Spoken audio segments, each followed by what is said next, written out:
кішкене бір жас қызға қарап отырмыз. Ал қыздар тамақ ішіп істеп отырсаңызшы.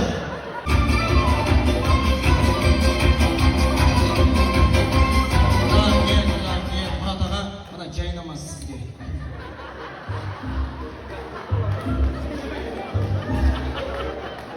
Сабырға келіңіз. Өз-өзіңізге келіңіз, Мұрат аға. Мына ортаға шыққан бала аяқтан кім дегенсіз саған кім болып келеді? Ал, қайсылысың? 2003. Сен 2003-сің? Иә. Сен қандай тамақ жеп жүргеніңді мынаған айтшы ішпесің. Сен тойдан кейін мына үйіне барып тосай көрдің.